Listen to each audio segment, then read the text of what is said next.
what real estate was to offline commerce, which was a efficient location in the mix of people where they could come conveniently, logistics is to online commerce, right? So the idea that you want to succeed as a store, whether that's a large guy like a Flipkart or Amazon, or these small kiranas that are now digitizing and electrifying also, e-commercing because of COVID, like it is all about logistics ultimately.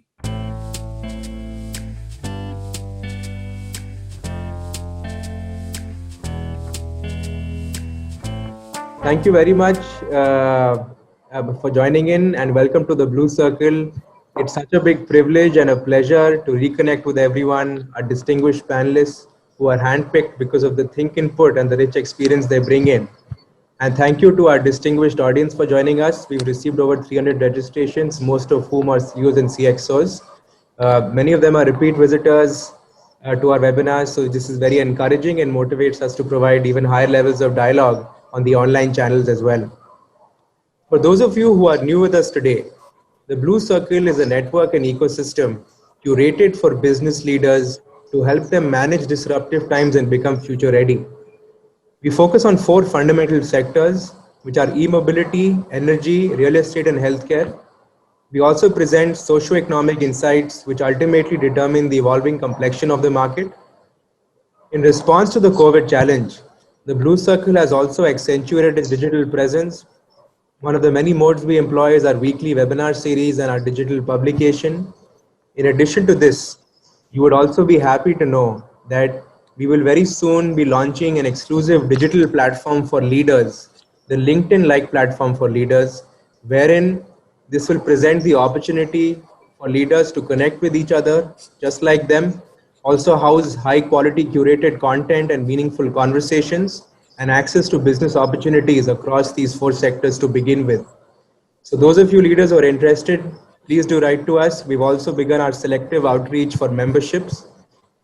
And the topic for today's session is e-commerce moving the EV cart forward.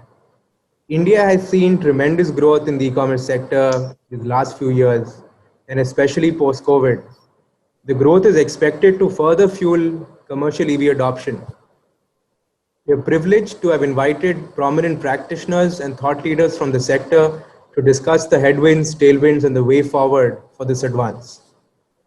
In the best interest of time, I will just quickly mention their respective names and designations.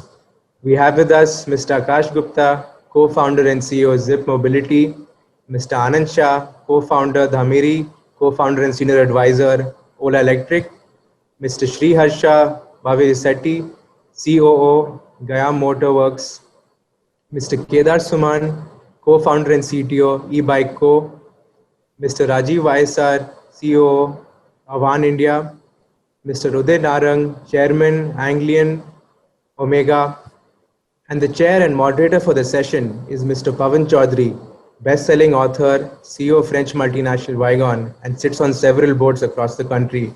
Welcome, sirs, and thank you very much for joining in. Kindly note that we will have Q&A towards the end of the session, and some of you have already shared excellent questions, and they are with the moderator and chair. And now I request Mr. Choudary to please chair and moderate the session, sir. Thank you very much, Siddharth. In fact, by giving the preamble, you have lightened my load. I think I can jump straight to the meat of the issue. And the first point which I would like to, what do they think are the reasons for the tremendous growth of e-commerce in the last few years and especially after COVID? So let me begin with Akash as to what is his top of the mind on this. Akash. Hey, hi Pavan, hi everyone, hi my fellow co-panelists and the audience. I can see a lot of people are there. Great to see traction on EVs and people wanting to hear about EVs and know more about them. So thank you, Blue Circle also. So Pavan, very interesting thought that why e-commerce is seeing a new boom and boost, in India. See, there are a few very interesting facts about our country. One, we are 1.3 billion people, so there will always be, new people wanting to experience, goods getting delivered to their, homes. That is constantly happening. Second, some of the stats that I would want to share is that while we categorize our country in metros, tier 1, tier 2, tier 3 towns, and while metros, we have experienced e-commerce, e-grocery to about an 80% levels where people have tried and tested it once.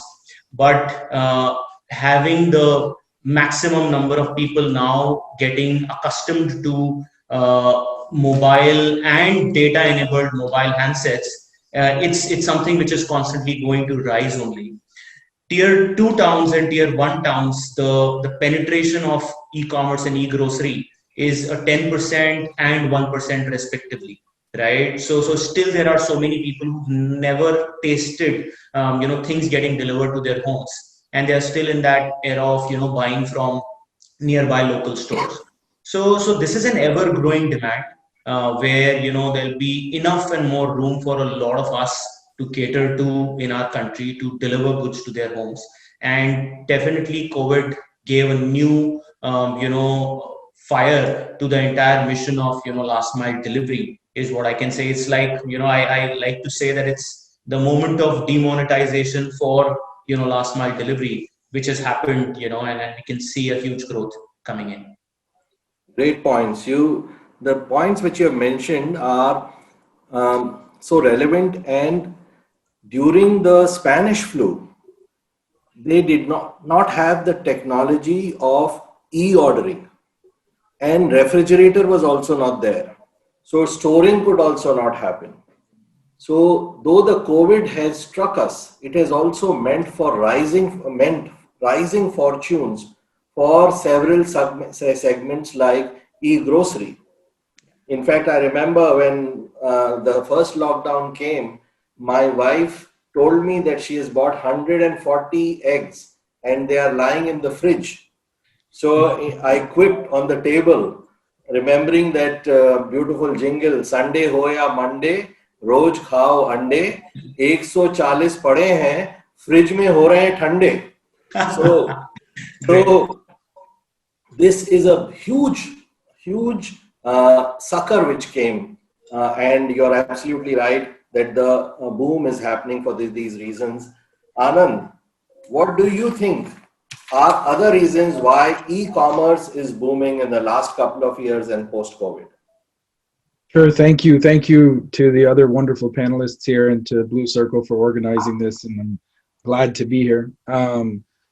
Building on Akash, I think that there are a few interesting things that are happening. One, India is coming of age. We're getting more consumptive. People are looking for better products at better prices, which has always been sort of the mantra of retail. And that is across the country. You have folks in villages and in towns who now know that, there are other things out there other than what's available in the store down the street. And they are now also know, thanks to the COVID juggernaut, that they can get those things delivered to them, which is a significant change from the past. You no longer fly from Ahmedabad to Mumbai or take a train to go get products once every 3 months that are not available in your hometown.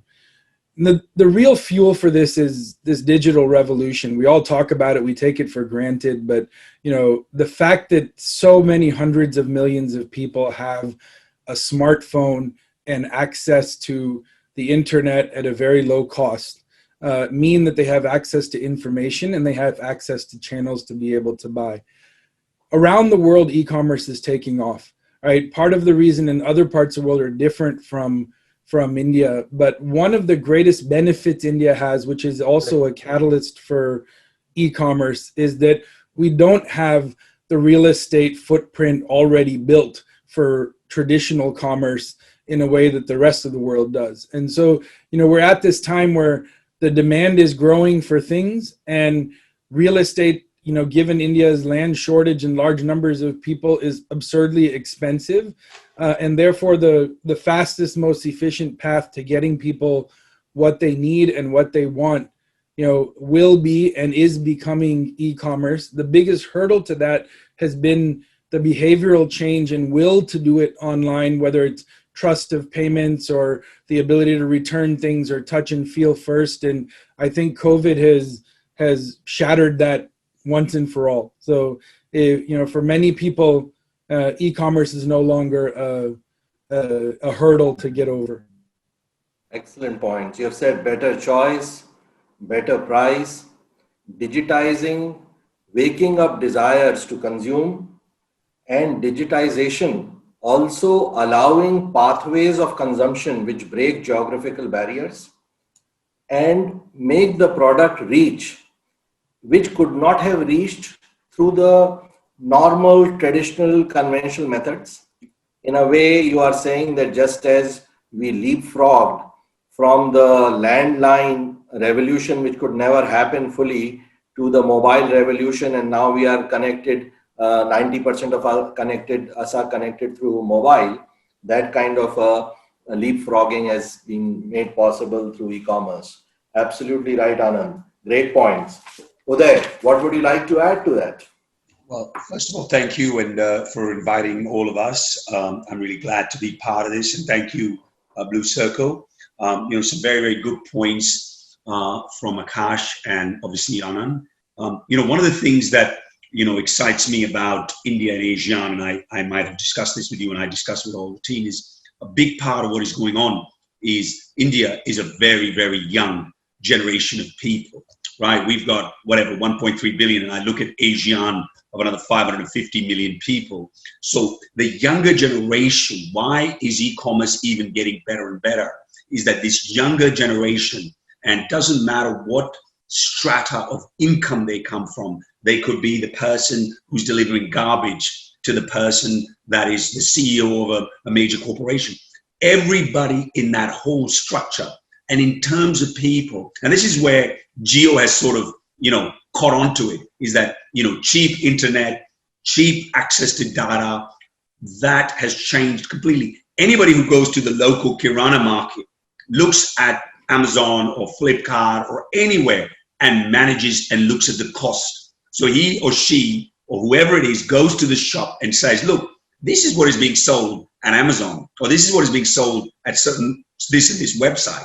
How come you're selling it at this price? So I think a big part is the age dynamic. The age dynamic and the structure of that is bringing a whole new generation of people that are actually moving towards e-commerce. And I think the world of artificial intelligence and IoT, and the rate at which this is moving with everybody, whether a lot of our kids, and I'm sure my kids study in Germany, but I'm saying in India, most of those kids are now studying online, right? So the whole structure, I mean, before COVID, would you have ever thought that, all of our kids would be studying online? So I think a big part of what it is that there's a whole lot of younger generation that is absolutely easily adaptable. And post-COVID, people that didn't even know how to use that have actually increased 100 times over, 1,000 times over.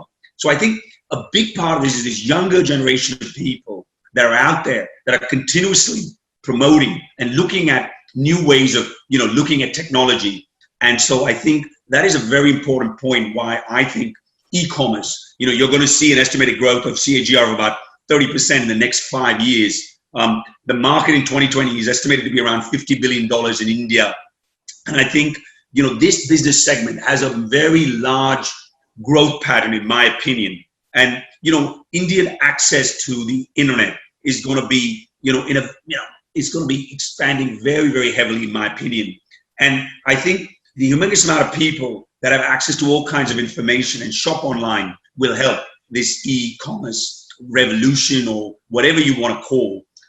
So I think, I'm pretty sure technology-enabled innovations like digital payments, hyper-local, local logistics, analytical-driven customer engagements, and digital advertisements are going to support this growth. And obviously, the government is also promoting 100% FDI, and that is also a supportive factor. So for me, the future, and I'm going to use, the future is electric.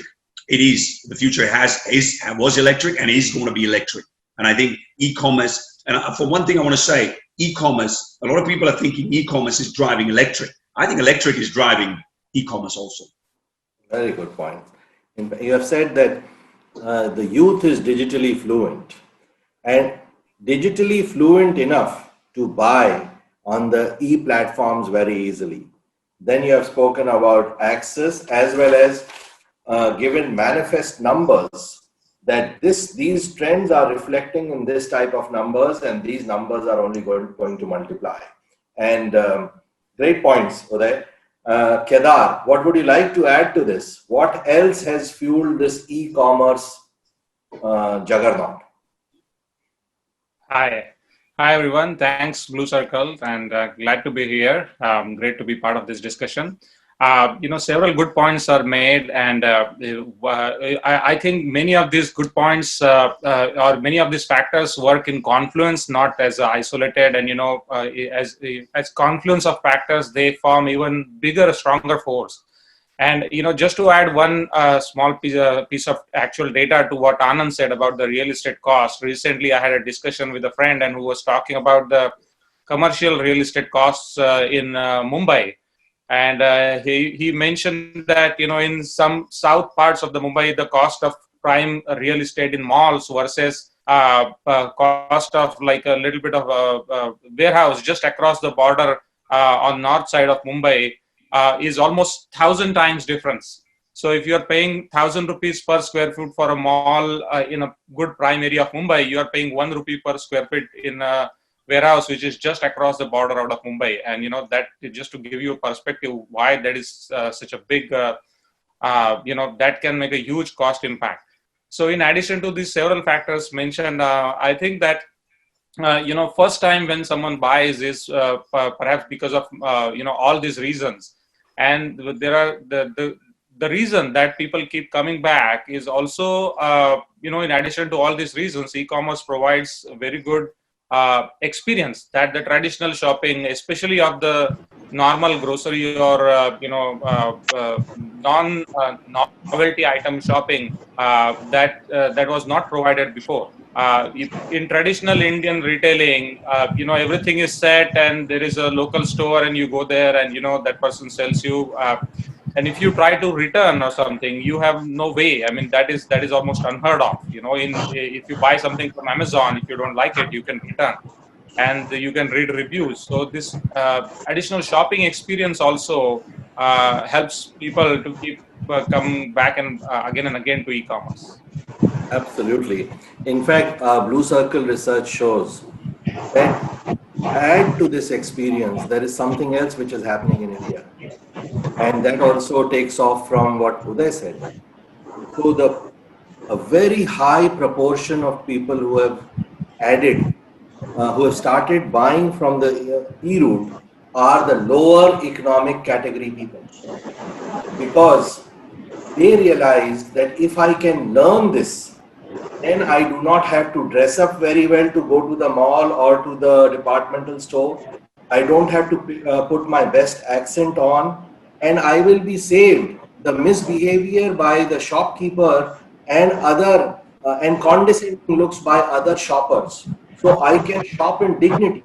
And this is not only coming through here, but in, let us say, healthcare shopping also, where the healthcare shopping has our telemedicine, teleconsulting is growing like nowhere in the world, because the patient can preserve his dignity from arrogant doctors or from misbehaving staff. So this is another reason why this experience of e-shopping is different for the lower economic strata in a feudal society like India. And the other point you said was goods return. I remembered Margaret Thatcher's statement. She said once that if your goods are good, customers will come back. And if your goods are poor quality, then the goods will come back. We have not then imagined that to follow through on her second piece, there will be back logistics, etc. coming up in the years to come. And so fluent has that back logistic become that people are not scared of buying, checking, and returning without batting their eyelid without fearing that it will be not accepted, they just return. Great points, Kedar. Coming to Rajeev. Rajeev, what would you like to add to this?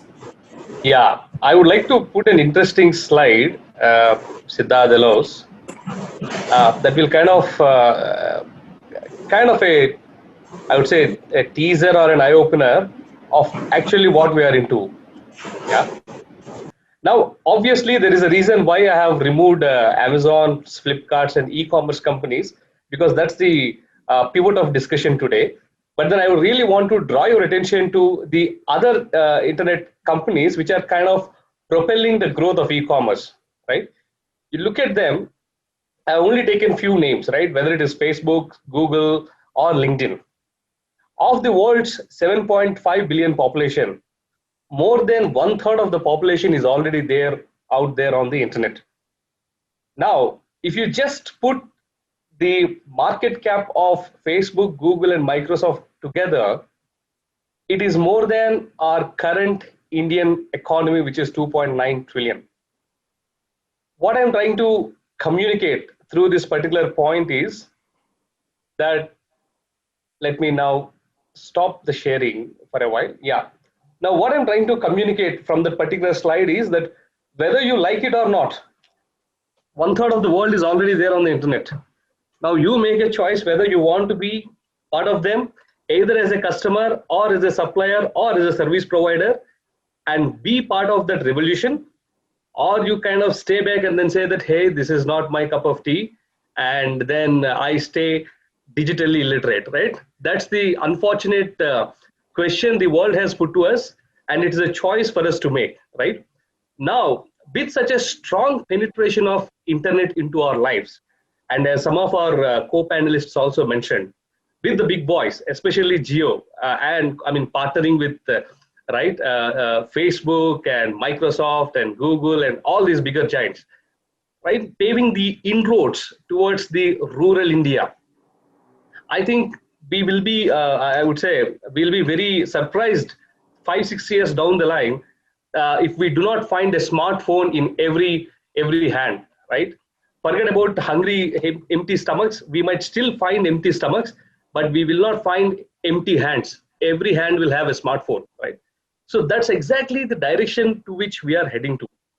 Now, how is this education happening? How is the market evolving? I think this is part of our human evolution, though I do not support the evolution from apes to men, but then it is part of the revolution. I mean, the inductive learning happens, and then probably the UI and UX can go to a certain extent that even without the ability to read and write, just with the pictorial representation, people can still learn to use internet, right?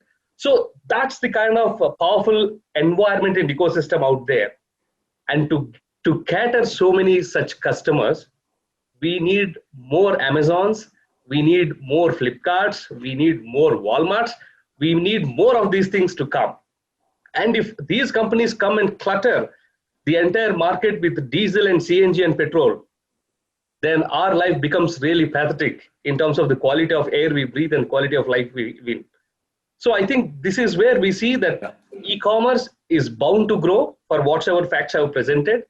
And in that growth, if we want our growth to be more greener, beautiful, and healthier, electric mobility is something which we cannot but embrace, right? And own it up, right? Otherwise, our lives and the generations to come would be miserable. So, like Mr. Uday Narang said, right? It is the electric mobility that is driving e-commerce, or it is e-commerce that is driving electric mobility. I would say it's an intertwined thread, which is complementing each other, supporting each other, all for the benefit of the Vasudhaika Kutumbam that we are living in. Thank you very much, Mr. Pavan. Right. So you have said that the big boys are the irreversible new wind beneath the wings. Basically, you are saying this revolution, this bus has already left the station. Yeah. And to take the analogy of eggs, this omelette cannot be turned back into eggs. This is more moved. Okay. Second point which you're saying is the entry cost or entry barrier of of e-commerce, which was smartphones, etc., have come in the hands of everybody. And third thing you are saying is simplified UI UX interfaces will eventually make the buying independent of literacy. Even an illiterate person will be able to move forward with his buying experience. Great points, Rajeev. Sri Harsha, what would you like to add? Hi, Pavan. So, majority of the points have already been highlighted by the panelists, thankfully. So, see, definitely I agree to the aspect that, this e-commerce penetration is directly dependent on, internet penetration and mobile penetration to the level of tier 2 and tier 3 towns in India. So, if we look at the timeline of the e-commerce penetration, so the early phases of e-commerce, when it was coming to a stagnation point, that's when cash on delivery brought in a lot of comfort to, e-commerce consumers. So there's a lot of trust that got into picture when cash on delivery was introduced to the customers. That was a point of spike for many of the e-commerce majors. And the second spike that people have started to observe is having seamless returns as an offering. So with reverse logistics, as you have already pointed out, with reverse logistics being effectively penetrated within the Indian network, so reverse logistics also happen to play a role in penetration of e-commerce comfortably. So there are a few timeless factors as well. So the prices at which the products are offered online versus offline. The reason why many of these online companies are able to offer discounts and deals is because of the upfront costs that goes into setting up an offline store. So as one of the panelists had already briefly mentioned about the upfront real estate cost in setting up and upfront manpower costs and also the security deposits and n number of other expenditures that goes into setting up an offline store versus the ability to upscale and downscale an online business based on the demand that is being generated.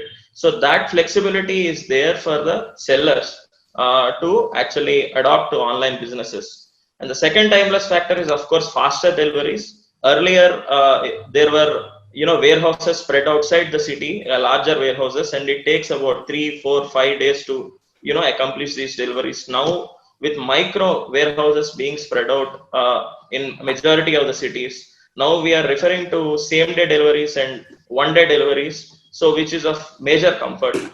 The higher one of the priority areas for a consumer to go walk into a retail store is he can get hands onto the product immediately. With same-day delivery and one-day delivery being offered because of all the micro warehousing concept that came into picture. So that is another comfort zone that I am referring to. Of course, you also have a larger product range at the comfort of your mobile than going around shopping into multiple retail stores or malls. So you have a larger access to larger product range at comfort of your mobile. So these are multiple reasons why e-commerce penetration happened over years. And you also pointed out at how this has impacted after COVID had happened.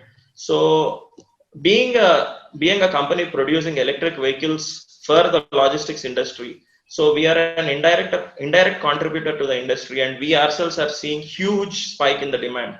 The consumer behavior had changed completely. We are looking at companies like Amazon, Flipkart, Big Basket have seen 2x, 3x rise in their demands. And as a result, the logistics sector is also taking advantage of this situation at this point of time.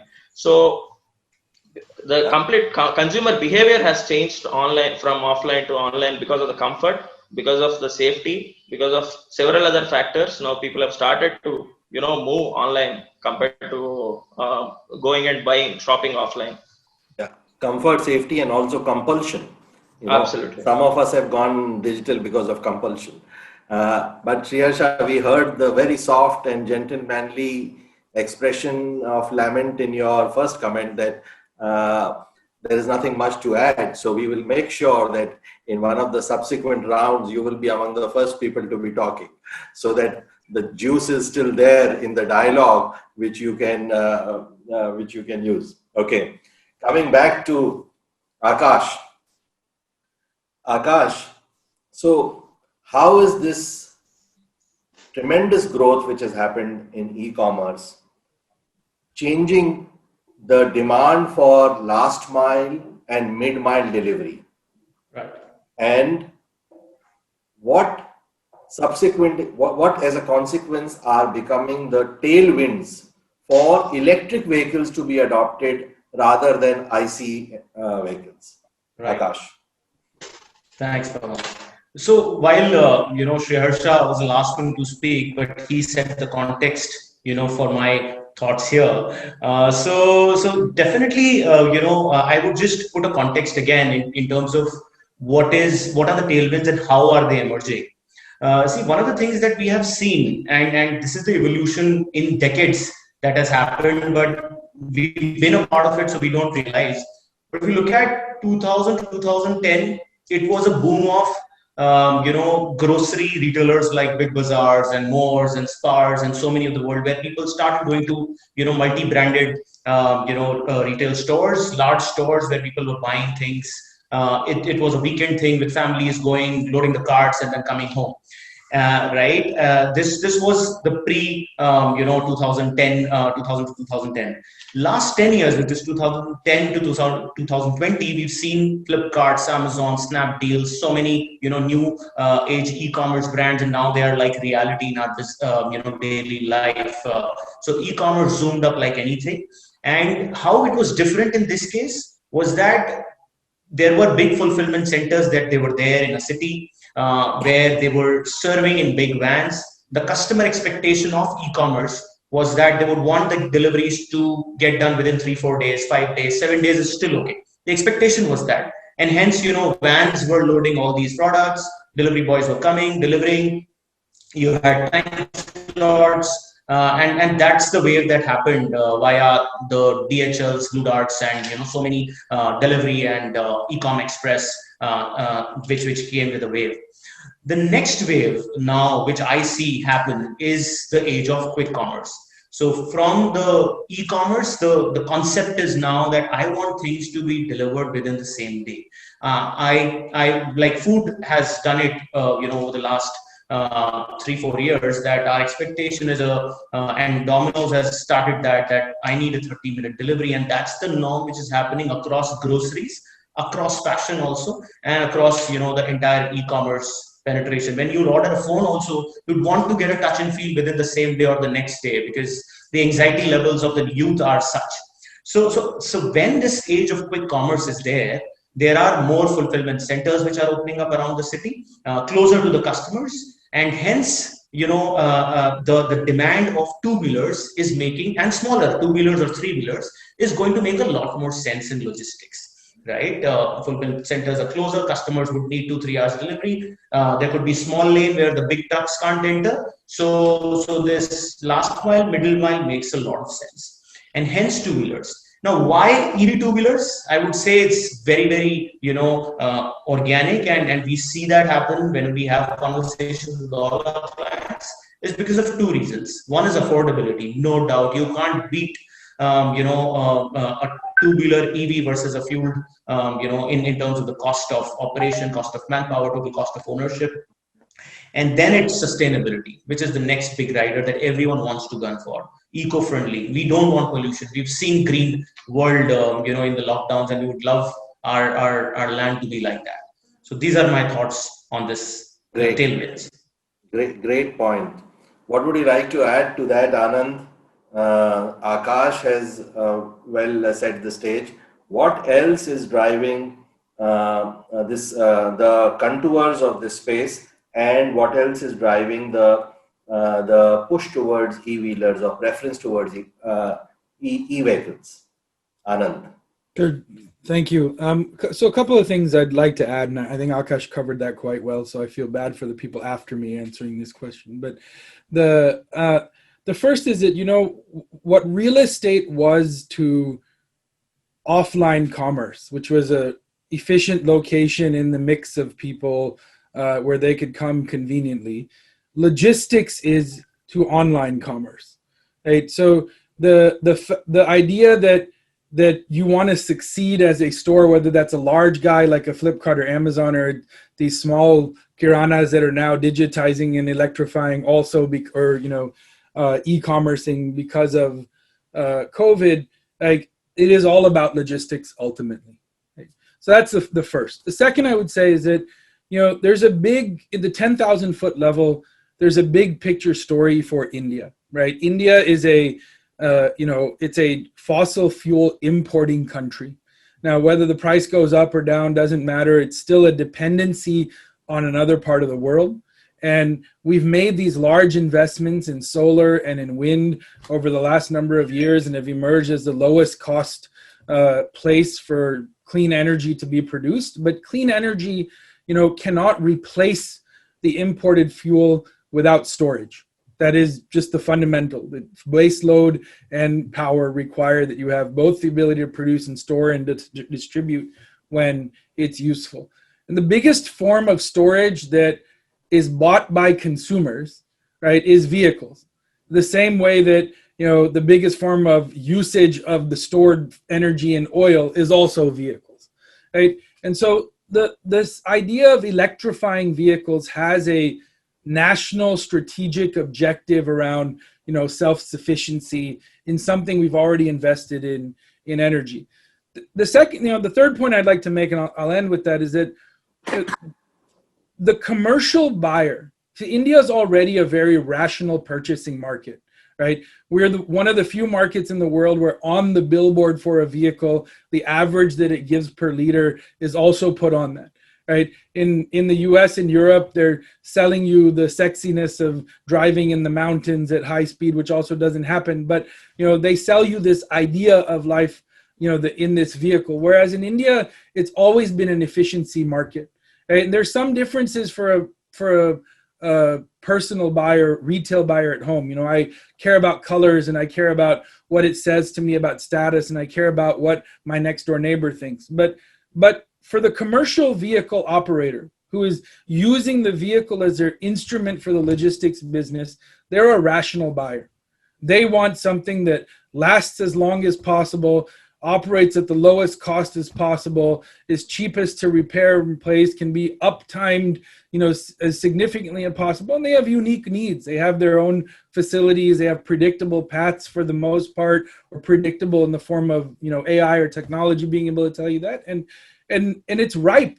So we're at this time, for a leapfrog here as well, where the huge demand that's emerging for logistics and e-commerce deliveries is being met by this moment where, the components of electric vehicles are getting cheaper and the entrepreneurial capabilities, most of whom are around this, this panel, are also incredibly significant, such that we can feed this need for kilometers with an electric solution that is sustainable.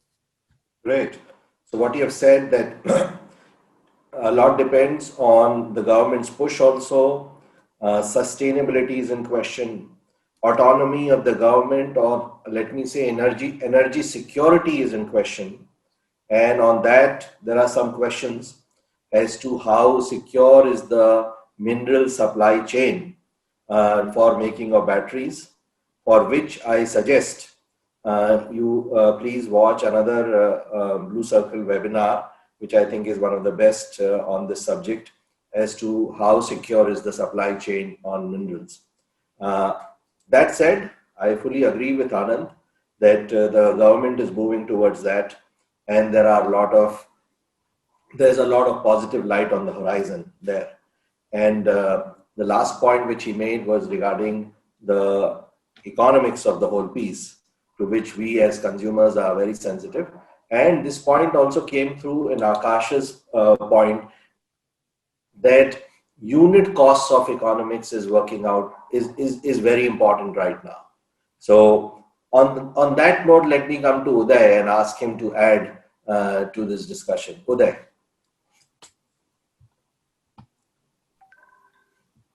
Hi guys. Look, I think, the electric vehicle adoption is a very positive cascading effect of the e-commerce industry in India. The technology maturity of electric vehicles, especially the 2- and 3-wheelers, is another factor supporting this growth, in my opinion. today we have technology, we supply it correctly, ensures it's safe, about 100 km per charge mobility with a quick charge option. So, a problem with range is, there's a lot of people with what we call range anxiety. That is, I think, out of users' minds. And I think the EV offers a very significant cost benefit to e-commerce. And I said this before, I think when we had a conversation, is that India is a very, very cost-sensitive market. It's probably one of the most cost-sensitive markets in the world. And, for the companies in the last mile, the biggest challenge is that they spend about 30% of their costs on logistics, out of which 70% of the cost is in the last mile. So this is a huge business opportunity, given the size of the industry and growth potential. And if you look at the KPMG estimates, retail logistic industry is around 2 billion, growing at more than 36% annually. So a lot of vehicles like ours and some of the others on the panel, the cost benefits to our customers is extremely important. And our data shows that a TCO of over 3 years computation, the cost benefit accrued to the e-commerce company is in the tune of about 20 to 30%. And so, this means, you can bring another EV in 2 years' time for an end user. So, I think it's very important that, e-commerce is becoming a major part of EV transition in India. But there are other segments. There is the food sector, there's the pharma sector, there's the agro product sector. There are businesses in which we operate on low efficiency business models. So the average food products ends up being wasted. So, due to lack of storage, logistics, and distribution network. So, I think we want to change this, and, having a possible, end-to-end strategy can help. So I believe, I think the EV is designed for the masses, for the pharma industry, for the food industry, and other agro-processed foods, is going to create a complete supply chain network where we would be, able to be going from cold storages to distribution to middle and last mile logistics. So, I think that's a very, very important part that we need to really be thinking as we move forward on this journey. And I think the most important part is, and which energizes me a lot, is to see, all these new players coming in. I look at them as actually partners, not competitors. The more that come into these I think the clear thing is we need to build an ecosystem around this. And I think the more the merrier. Obviously, it'll be the survival of the fittest down the road. But I think at the moment, this is great that I see every day new players coming into this space, whether it be in the EV sector, whether it be in the logistics sector. Another sector which is extremely important, I think we need to talk about later, or have to think about, is making sure that there's enough charging stations across. And so I think that is something that will move the anxiety of a lot of the customers, that we have enough charging facilities across cities, across villages, all across this nation. You brought in a very comprehensive view of what decides the buyer preference and what decides the user preference. And on both these, the EVs does very well. Buyer preference, as per you and the other speakers before, is decided through affordability, durability, and performance. User preference is decided by ease of charging, upkeep, and maybe even driving, let me add. So on all these fronts, EVs are really scoring, and which is why the balance tilts very strongly in favor of them. The other point which you brought in is reminiscent of 120 or 100 years ago when the automobile came. There were 200 automobile manufacturers in US, and many of them, of course, could not do so well, and they had to either fold up or merge. And it was a community of automobile manufacturers who was helping each other. People were adopting orphan customers of another automobile manufacturer, which was no more. People were sharing patents and designs, etc. So I feel this kind of a camaraderie is also emerging, as you say, in this sector through spirits like the one which you espoused. That was great, Uday. So let me come now, as promised, to Sri Harsha. Sri Harsha, now see, I'm bringing you forward in the queue. Tell me, what else is tilting the scale in favor of EVs for last mile and mid-mile delivery? Sri Harsha. frankly, the current state of the logistics industry specific to EVs in the first mile and middle mile sector is very minimal, because the range of electric vehicles available with larger volume capacities are very limited. So the majority of the electric vehicle options that are available for fleet operators and e-commerce companies are more suitable for intracity and specific hyper-local and last-mile delivery applications, to the matter of fact. So some of the tailwinds that I would like to highlight upon, one boon to the buyers of the vehicles or service providers or fleet operators is a recent announcement by the government to allow sale and registration of electric vehicles without the batteries. So with 40-45% of the vehicle cost being in the battery itself, and now you are offloading the entire battery cost, and you are only asking the service provider to buy the vehicle. So it is a huge cost saver, and also this also allows effective usage of batteries by executing battery swapping system within warehouses. So the same battery can now be reused for 2 to 3 times within the same 24-hour window, while earlier when you are mandating the vehicle to be registered along with the battery, the cost of the vehicle is much higher. Plus, the battery swapping enablement of battery swapping is also very limited. So now with this kind of rule being imposed by the government, where sale and registration of electric vehicles without batteries can happen, swapping the batteries in the vehicle once the shift is done, the swapping can be done within a minute by the driver.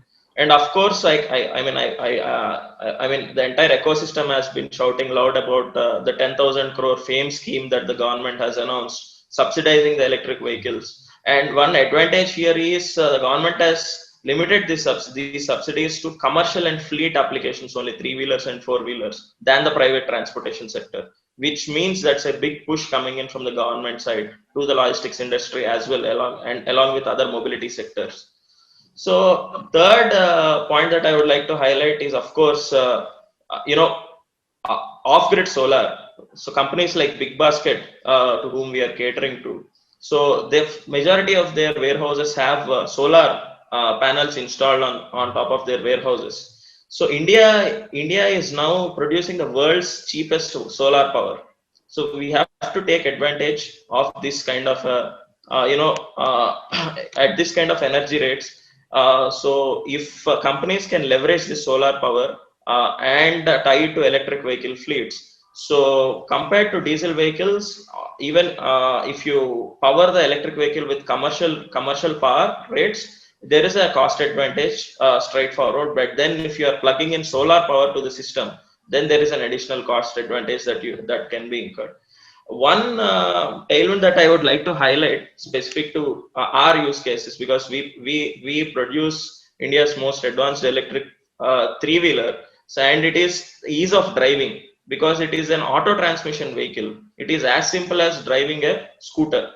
Earlier, cargo vehicles consisted of 4-wheeler Tata Ace 1 ton, 1.5 ton kind of a vehicle segment. So the vehicle had to take 2 people, so one for driving, the other one for delivery. So indirectly, the e-commerce company is spending on 2 different resources, wherein with ease of driving coming into picture, so the same resource who is doing driving now is also doing deliveries. So you are replacing 2 people with 1. As a result, there's a huge cost advantage. So these are some of the points that I would like to touch on. Very well made points. So you batted in the middle order beautifully. Let us come now to Kedar. What would you like to add, Kedar, to the tailwind piece? Yeah, so let me just add one quick comment, something about Uday said before, that, especially in this phase, more the merrier. Competition is good for now, which I 100% agree. I think in this phase of adoption of electric mobility into e-commerce and into larger transportation sector as such, more people are going to bring in not only concept validation, but they're also going to help in building the ecosystem.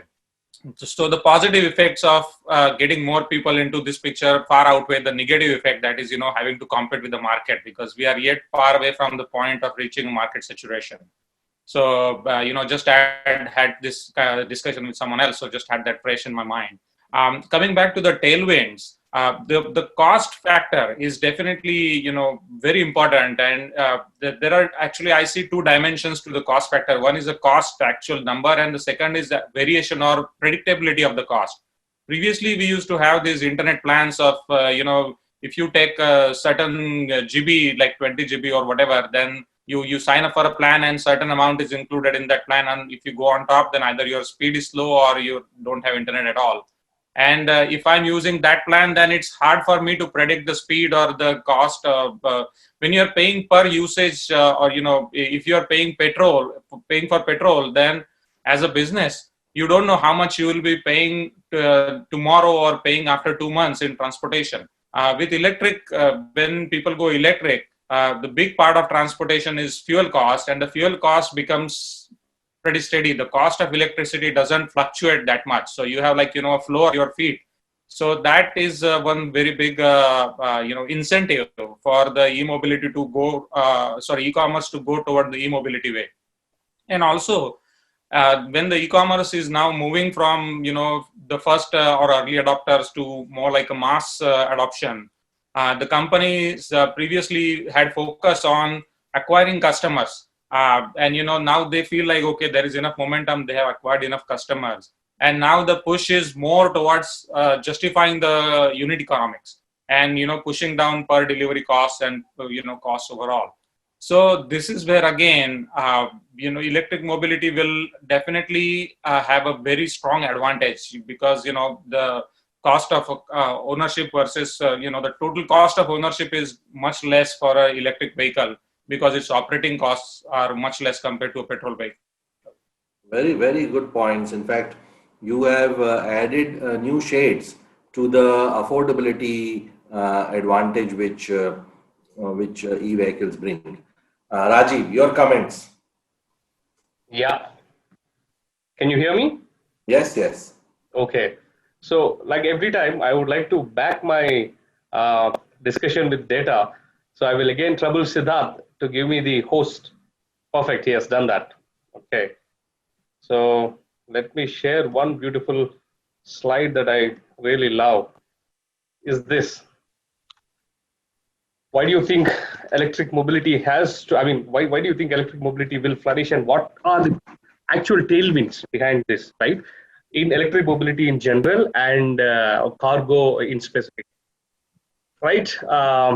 These are certain points that I would really want to highlight here, right? 14 out of 15 most polluted cities are in India at this point of time.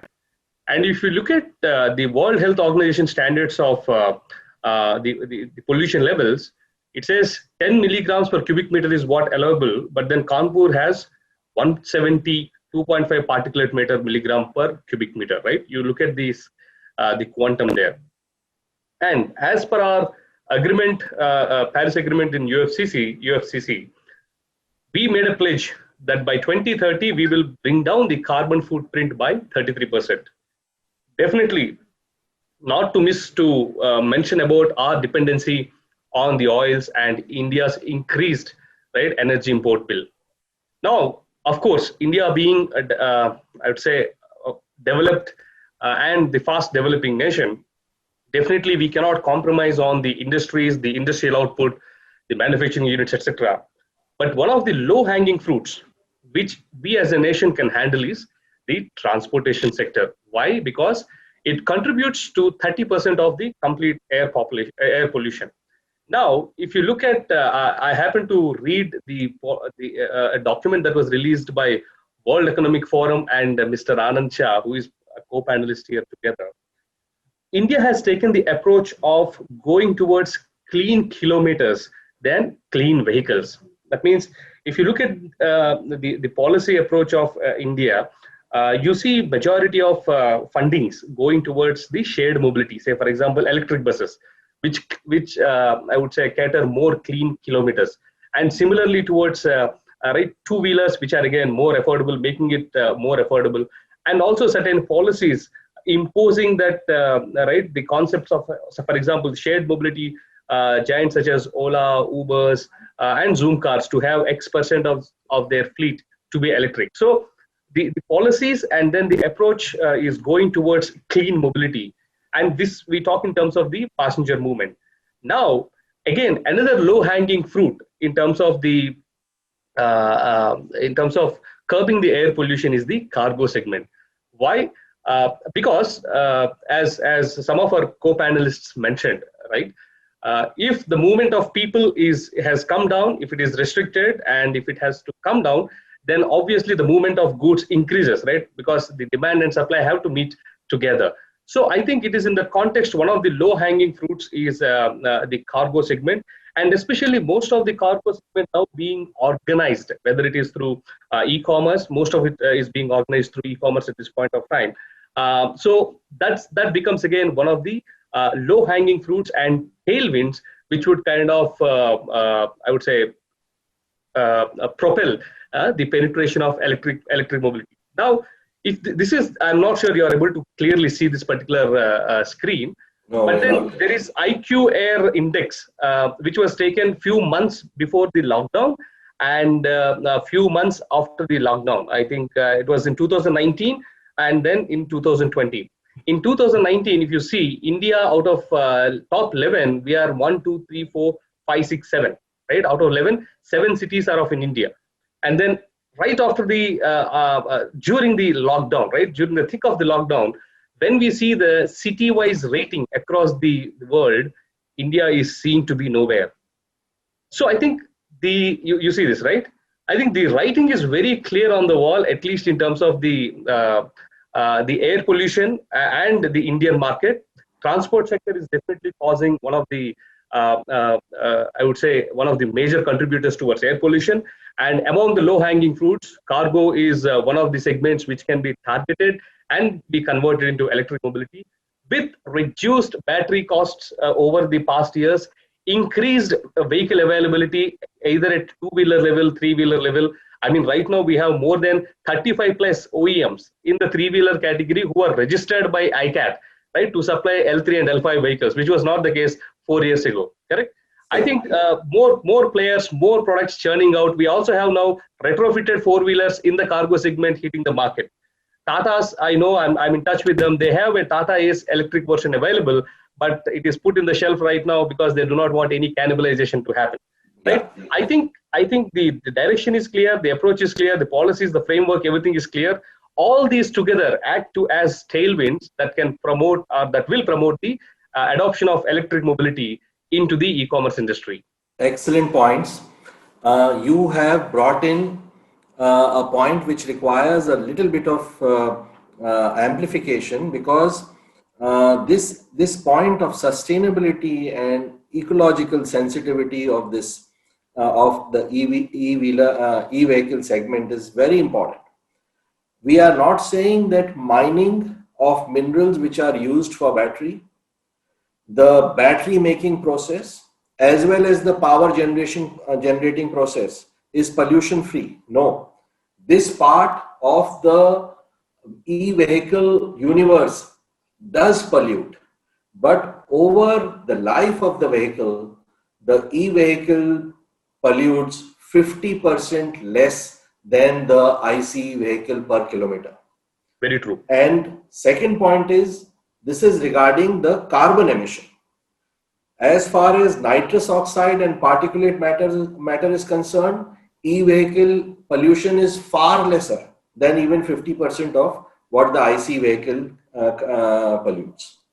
Which is why steps by Flipkarts or the IKEAs of the world to promise that 100% of their e-fleets will, 100% of their commercial fleets will be e-fleets by 2030 are laudable.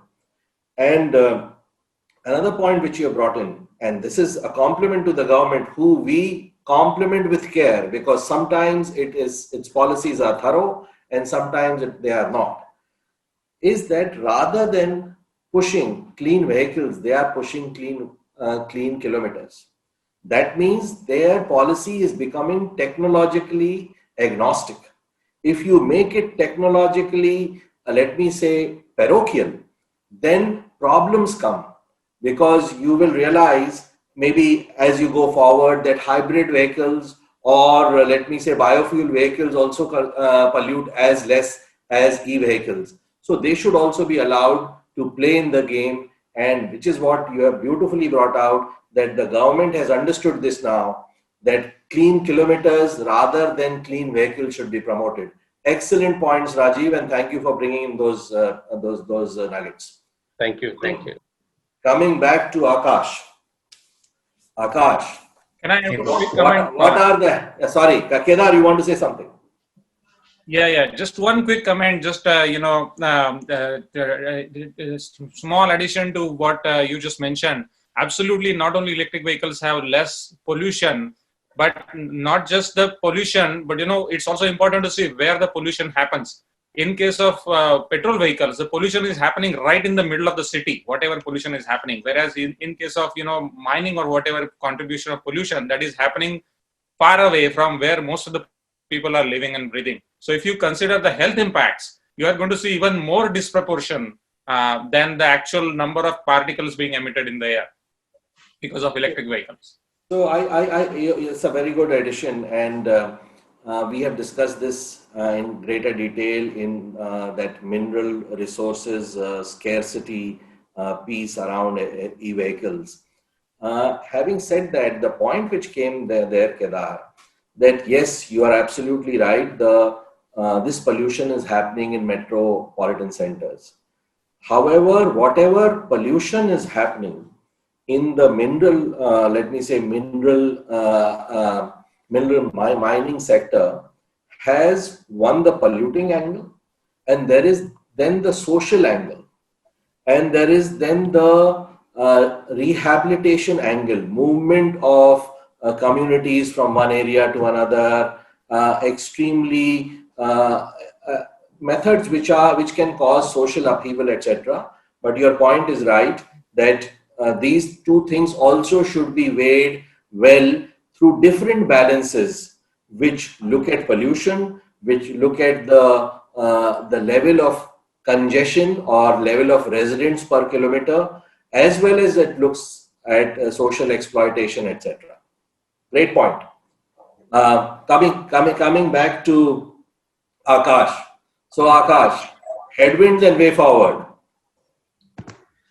Well, see, when we are moving in this direction, there is a lot of dependence on adoption. There are a lot of problems to be solved.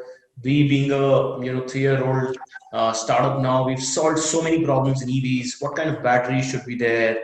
How do we swap them? How to operate and ensure the range anxiety is sorted? How to work very closely with the government, the policy side, because not a lot of things are very clean and clear in the narrative.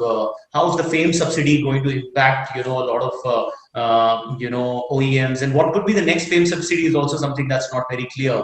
So yes, and that's the joy of building a startup also, that yes, these are the challenges which are not solved, and these are the adoption areas that we need to work towards. But I think ingrained is a lot of factors related to technology adoption, the cost of batteries to come down, the entire India-China battle that has come up now, or the thoughts around it, because there's still I see a lot of dependence of OEMs on the imports from China, right, which could be a big I would say headwind that's blowing against EV direction. But I see somewhere an opportunity, but I think the cells are still not being made in India, which is a concern. And at our end, motors are still a lot more dependent. We've not got EV motors out. Sorry, there's an alarm here, but but yeah, these are headwinds, I would say. The IC vehicle has caught fire. Okay. Yeah. Anything else you were saying, Akash? No, I think I'll add to it. Let this settle out. Okay. Yeah. Okay. So coming to Anand. Anand, what would you like to add to the headwinds? Headwinds and way forward. Yeah, so similar to Akash, I think that, look, there are headwinds, and we can call them headwinds, we can call them opportunities. I think that we are still very early in this this sort of ride around electric vehicles. I think one of the biggest headwinds is clearly availability of core components. So whether that's batteries, future battery technology, we need to find a way to begin to make those in India. That's a big picture question. Same is true of certain things like motors. I think that we have incredible capability within country for automotive components, when it comes to axles, wheels, tires, these sorts of things, as well as some of the electronics components. But, there are a whole bunch of other things from a sector perspective, right? Financing for the way that e-commerce is going to exist is a critical place where I think everybody is fighting to find someone who's willing to hold the asset for an industry that's also trying to be asset light. That's true of both batteries and vehicles. I think that there is, a lot lacking in the integration with the energy grid, whether that is the ability to get open access in small numbers, or the ability to sell electricity back to the grid, or a lot of things that, the sort of old school distribution and energy companies don't want us to be able to do, but will enable a lot. I think the products, there are a handful of people around this call that are building new and innovative product, but this is just the beginning, right? I mean, there should be, in my mind, hundreds of companies building products that are specific to, the use case and purpose, and not just repurposing another vehicle or something along those lines, and they will emerge. But all of those are opportunities, right? The policy regime, the demand, the economics and unit economics of operating all seem to be moving in the right direction. Has that led to 1 million vehicles on the ground yet? No, right? Where it has led to 1 million vehicles on the ground is where there has been no policy, in the form of, the e-rickshaw, for example, that's coming off of containers, and people can buy and assemble them. We need to create the same animal spirits for a much more formal sector, with these products being made, for purpose in India and by entrepreneurs who understand the customer they're looking for.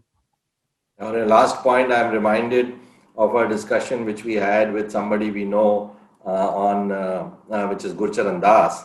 So he came out with a book called India Grows at Night. And when I asked him, why have you titled your book so? He says, India grows at night because in the night the government is sleeping. To which I said that sometimes some governments come which are not sleeping, which are working throughout the night also. Anyway, that's on a lighter vein. Uday, what would you like to add to the headwinds piece? First thing, I was going to say, Pavan, you should speak to Cow Mining Foods. They're the largest egg producers in the world. I think you've been you could be a great role model for them, in my opinion, because you've done a great job. So I do want to, you should connect with them on a lighter note. On a serious note, look, I think I really like what Anand has said. Apart from, for example, the battery issue, and obviously Akash also, financing of vehicles, the bank and financing companies are really reluctant to lend due to the image of EV being a low-end vehicle. I think part of that has come from these Chinese contraptions, that are coming off the containers, and people are just putting together and selling them in the e-rickshaw market.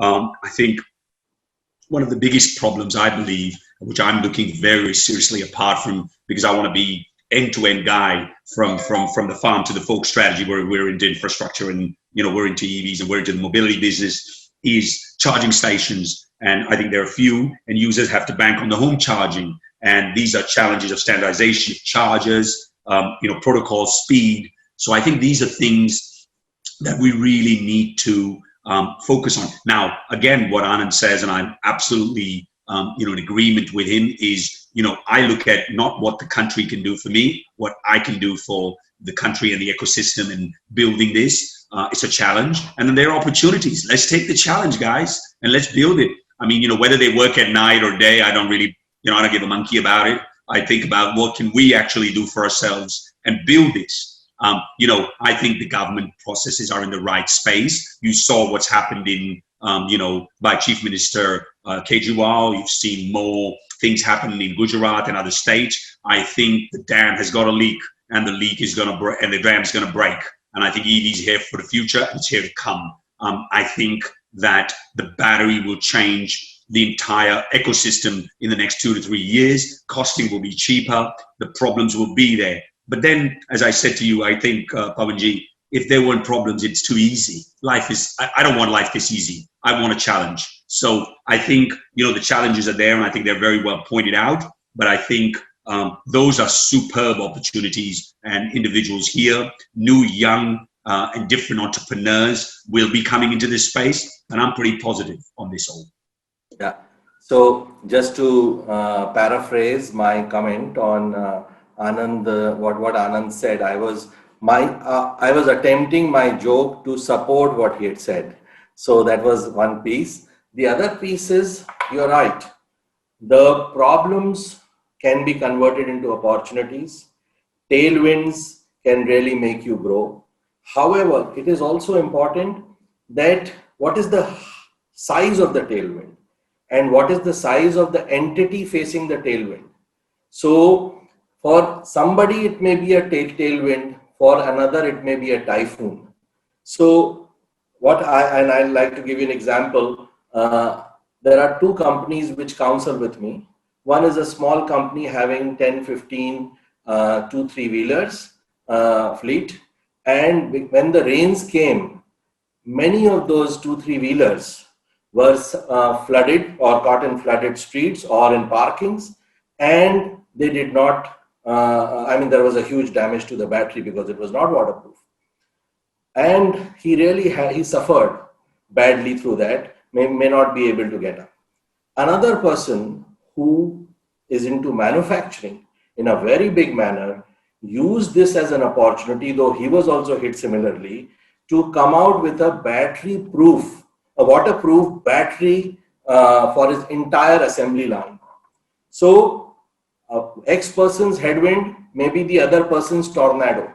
And why we are talking about headwinds is not because we do not have the spirit to use them to navigate and propel ourselves, but exactly for this reason, so that we are aware of all the headwinds, so that we can align our motion forward, making sure that we, as a company, as well as an industry, we move forward by looking at the risks and aligning our motion with them, ducking some waves and maybe boldly facing some other.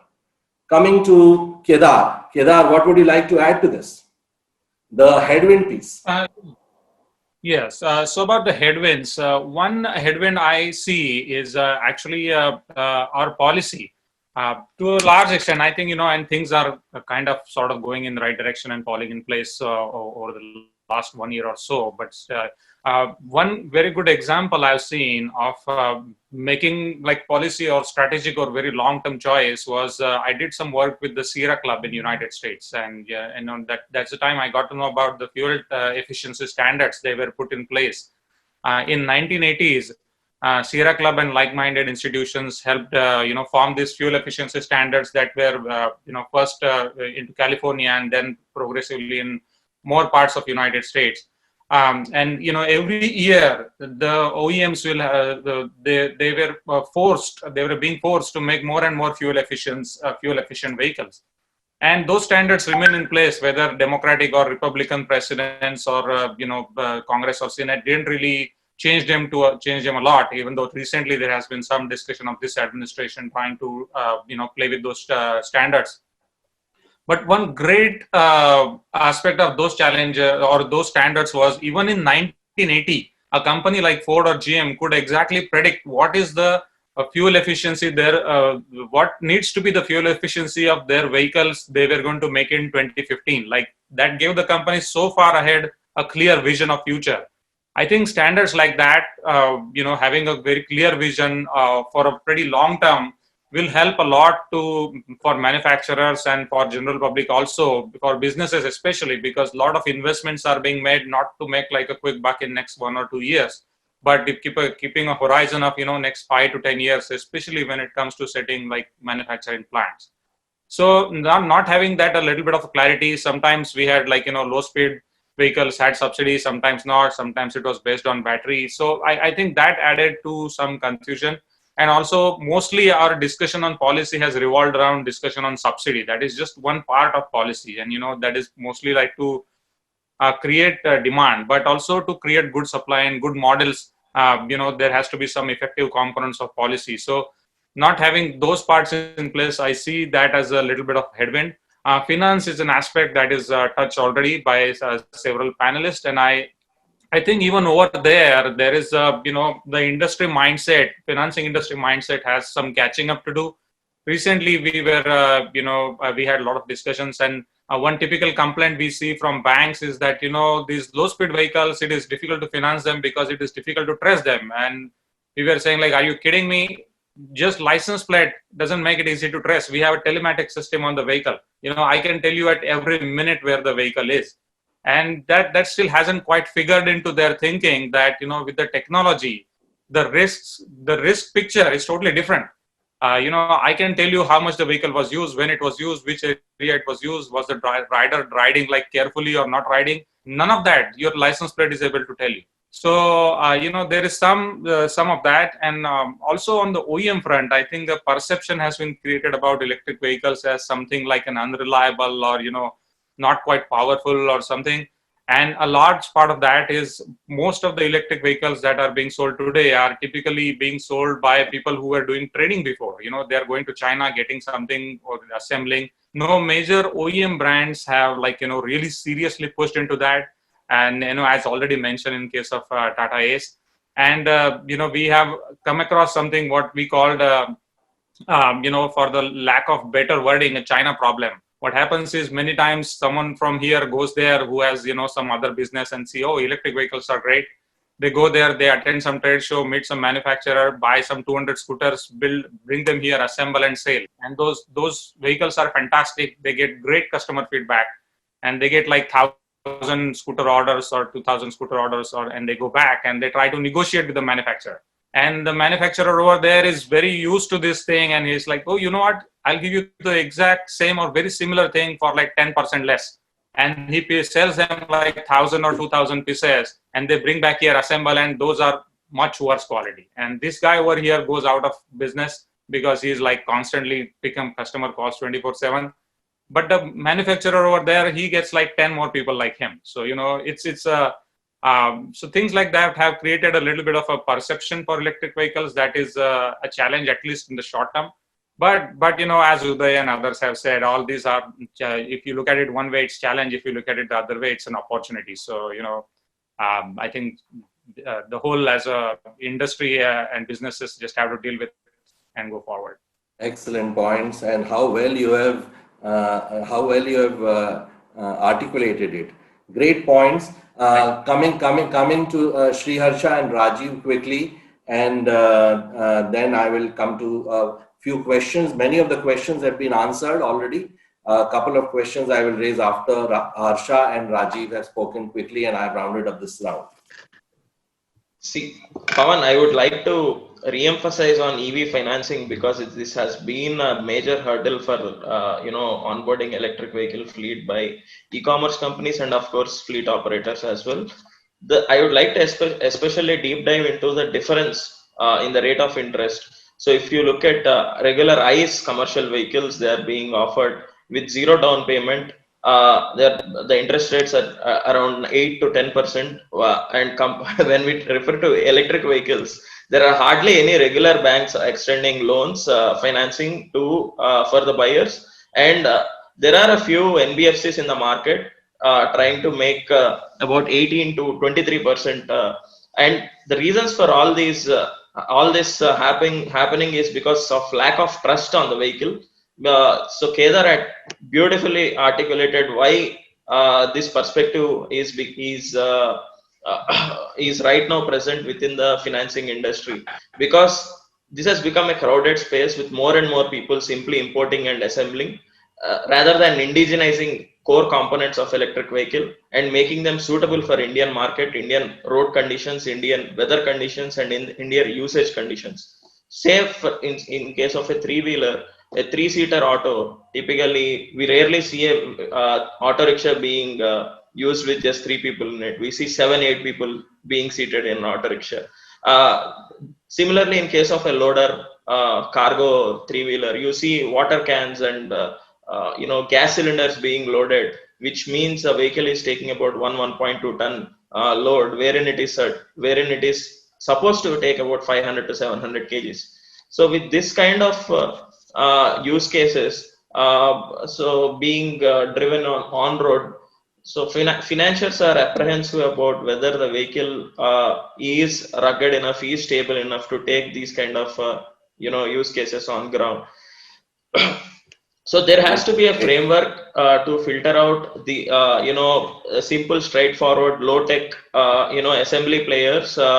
That is point number one. Point number two is lack of public charging stations. So e-commerce companies have to start accommodating charging stations or swapping stations at their own warehouses, and otherwise there is a lot of burden on fleet operators. First, they have to upfront make a down payment of about 20% on the vehicle to procure the vehicle. They have to procure the vehicle at higher interest rates, about 18 to 23%. And now you are asking the fleet operator to also take the onus of parking and charging, which means he has to get into the real estate aspect of things as well by setting up charging stations out which are closer to their warehouses. So we are talking about prime areas within the city because we are referring to micro warehousing network. So we have to set up a charging. The fleet operator has to set up a charging station which is near to the warehouse of the end e-commerce company. This is too much of a burden on the fleet operator. So since the real estate is already available in the form of warehouse, if that also can be extended in the form of a charging station for the fleet operator, it will be more useful for the fleet operators and OEMs to both service and also charge and swap the batteries. And the final point that I would like to touch upon is, of course, the skill development side of things. India lacks skill that is required to both produce, service electric vehicles at this point of time. Traditionally, over years, we have skill that is required to produce and service ICE vehicles. We have all the regular mechanics and car garages or bike garages, that the network that is available out there in the market is more equipped and educated to service the regular ICE vehicles, wherein now we are not referring to mechanical parts anymore. We are talking about electronics, power electronics and electrical components. And when we talk deeper about batteries, we are talking about materials and chemistries. So the expertise that is required in the production sector and the servicing sector is completely different. And the kind of skills that is available in the market is extremely minimal at this point of time. So the ecosystem has to come forward in order to develop the required skill so that the enough penetration is there. Similar, this is also having a great impact, significant impact on the e-commerce companies as well, because the logistics companies who are supplying these vehicles to the e-commerce companies, the people who are driving these vehicles, who are using these vehicles, there is a different behavior that is required in order to use a electric vehicle. So now we are talking about checking the status of the battery using his mobile phone. We are talking about predictive maintenance systems that he has to take. We are talking about charging the battery and swapping the battery. So all this is something which is not a regular protocol that he follows in case of a diesel vehicle.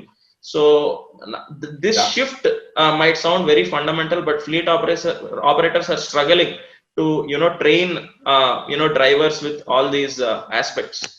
Excellent point, very forthrightly made, and so we can all hear them. Very well made points. Financing, you've said that is difficult as well as much more expensive as compared to ICE, and even there is a reluctance sometimes by the banks to get into financing of electric vehicles because they have not seen the entire life cycle of the product. So they do not know, in case of a default, what will be the second-hand value of the product. The second point which you have made is regarding skill building, extremely important in terms of servicing, etc. And the third point which you made is the weight which the fleet providing industry can carry in terms of bringing charging stations, etc. And here I have seen that companies like Big Basket, etc. are providing the charging stations near their fulfillment centers only. But very well made points. Rajeev, you have last points, and then I come to the last couple of questions. Okay. Just because I didn't gently and politely tell you not to give me the last spot, I think you've given me that. I'm just kidding. Well, but yeah. The last cut is the deepest. Don't worry. Go ahead. Okay. Thank you, Mr. Pavan. I think I have a couple of points to mention here. I would like to bring them as complementary points to what our panelists have mentioned. While I'm always an advocate of different policies that are rolled by government, but then I see biggest headwinds are the policies. Now, let me tell you why I make this statement.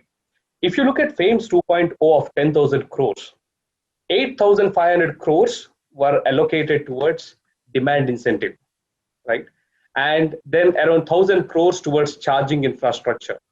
Now, even among the rest of the money that is there, around even among the 500 crores, none of it was allocated to any research and development and the push and drive towards indigenous technologies. It looks more like a hurry for me that, hey, I need to convert into electric. And what is the easiest way? Let me put more money into the hands of the buyers. Probably I'll make them happy. Let me give more subsidies to the suppliers. Maybe I'll make them happy. And once I pamper both of them, the magic is going to happen. But no, somebody else is going to enjoy the fortune out of it, right? And we know what it is. So I think policies and incentives not driving the indigenous research I see as biggest headwind. Number two, even among the subsidies that were provided by the government, if you look at least from the context of what we are speaking right now, e-mobility and into e-commerce, if you look at FAMES 1.0 subsidy and then you get into the details, 44% of the subsidy was provided from a product portfolio perspective. Buses get around 44% subsidy, two-wheelers get around 31%, motorcycles 24%, three-wheelers 20%, cars 17%, and you know who stands least in the list? It is the LCVs at 16%. Now, why LCVs? Because these are the LCVs, whether it is kinds of A's, those, Jito, etc. These are the ones that actually drive, right? Other than the two-wheelers and three-wheelers, these are the ones that thrive and drive the last mile delivery for the e-commerce companies. And then there we see we only have 16% subsidy, right? And even when you get into the FAMES 2.0, the trend has repeated again. Buses take 40% of subsidies, three-wheelers take 30%, two-wheelers 23%, and four-wheelers. Now, unfortunate thing in this FAMES 2.0, there is no differentiation between LCVs and passenger. All four-wheelers put together is around, say, 6%, right? I mean, these I see as a very strongest headwinds.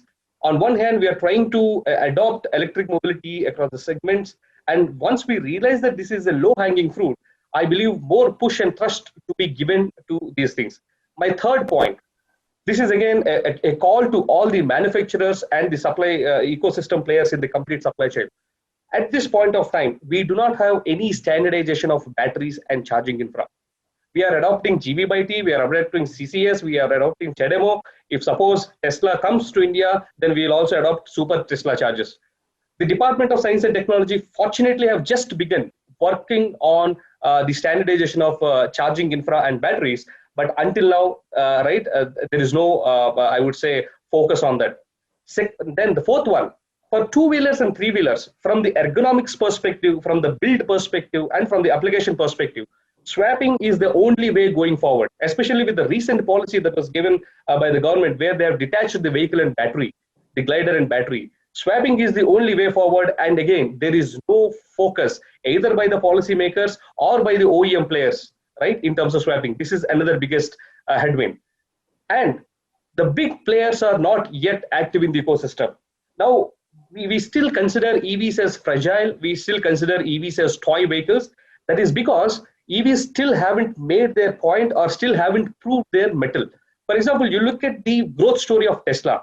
When Tesla launched its EVs, the first vehicle it launched is a Roadster, which is a sports car in electric. So that is how Tesla positioned itself, saying that, hey, this electric vehicle is technologically and by performance wise much stronger and much durable than the and are almost competent to the existing right conventional vehicles. But I think that is only possible when the big players very actively and strongly come into the market with reliable products.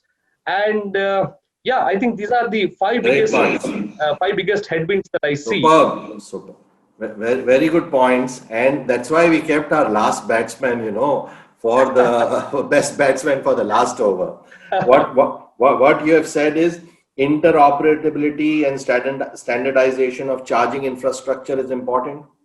Policy should be more thorough, well thought out. Low-hanging fruit should not become low-hanging sword. And this is happening all over the world. And all over the world, the governments need to improve their policy making. Let me tell you, through first-hand interaction with our Prime Minister, his understanding is very wide and deep of all these technology sectors. However, whether his team has the same ability and the ability to make nuanced strategies is yet to be proven. Because in FAME, etc., there were chances of, there was a scope for improvement. You're saying big players are not coming. On that point, there is a little bit of some footsteps we are hearing, which we will share with you offline. Some big players are about to enter. They've already entered. And the news is not yet public. But great points. Coming to Anand, Shah, with my first question. Given the increase in EV bike models in the market, Anand, because of your very wide exposure, given the increase in EV bike models in the market, how do the businesses look to differentiate their vehicles in the market? This was a question which has not been covered, which requires a very wide angle view. Can you comment on this? So I think it's important to note that there aren't a lot of huge players in the market in terms of EVs, right? It's not that, other than Bajaj having launched the Chetak again, you're not seeing the big players play. And I think that's a recognition this market is early and need to figure out what consumers actually want before you can find some scale. I think that the current differentiator, some of it's on power, some of it's on range. I think that's what people care the most about. A lot of that is interchangeable. Most of the two-wheeler makers, as I see them right now in India, are integrating components from China or rebadging something that's coming from an import. The secondary, so the real issues are range, warranty of some form. People like to know that this is dependable and repairable somewhere. And I think there's some brand and personal recognition that goes along with it. But I don't think the differentiators are technology just yet, right? No one's talking about motor efficiency. No one's talking about, whatever the quality of the LED headlamp is or the shock absorbers for Indian roads. Maybe it's the size of tire, but that's because we're taking it from somewhere else. So I don't think that differentiation is significant at the moment, other than stuff that is top of mind for consumer. But give it a year or two, and I think you'll see a lot of really interesting products in market that are differentiated on a purpose basis or on a technology basis, and or because they're getting feedback, or people around this call are driving changes in product based on need that they're seeing from their customers. Excellent point. You have said that right now it is the reliability which a particular name may carry, some personal equity in the market, and the technology piece and other differentiation will only happen in the future. Very, very well put. And my last question to Kedar, because you're sitting in a foreign land, and we might be able to learn on this from you.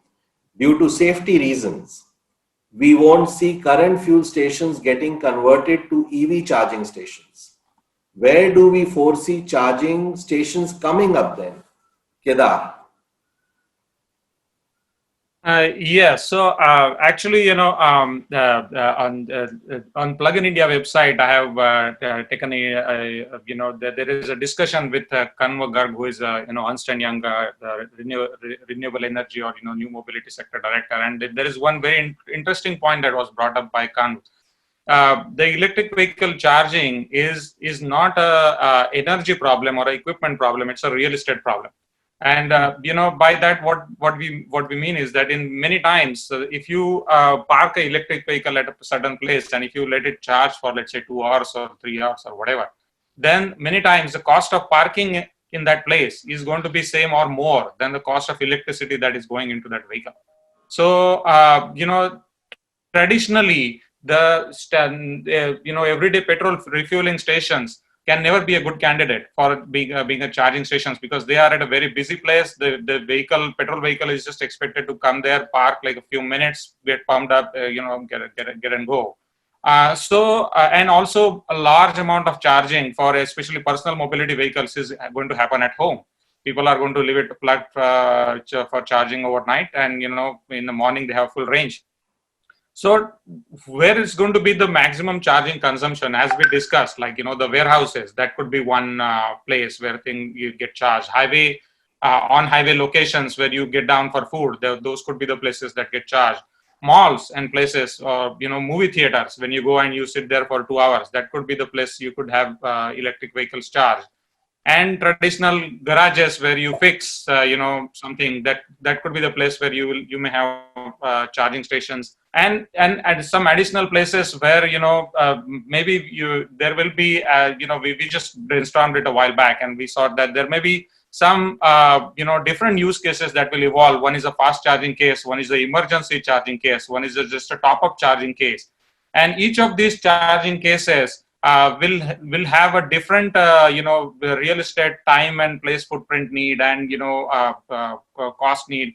So you will see like a comprehensive picture emerging, and because we are we are living this strange world where electricity is everywhere but the charging is nowhere. So I think that the charging will happen in these bits and places in different use cases and different scenarios, and it will be a much more varied picture than what you see as of right now for refueling of a petrol vehicle. Very good answer, and I've also heard Kanwa on this, and he has some very good ideas, and you've added and embellished them. He was also sharing with me that hospital parkings, which are relatively vacant right now, that's my addition, also may become centers for charging. So great points, panel. What a fine panel it was, so well informed. And Uday had to step off at 5:15. He had already told us. So thank you. Great panel it was, and very fine audience also. And thank you very much once again for coming in such large numbers and staying back in such large numbers, though we are well beyond our time, but we could thoroughly discuss this. Thank you very much. Over to you, Siddharth. No, thank you. Thank you very much, sir. It's almost been 2 hours now, and our leaders and I have taken home so many nuggets from today's conversation. How very well moderated, Mr. Choudary. And thank you to all the panelists, and thank you to Mr. Shah and Mr. Soman for also joining in early morning from the US.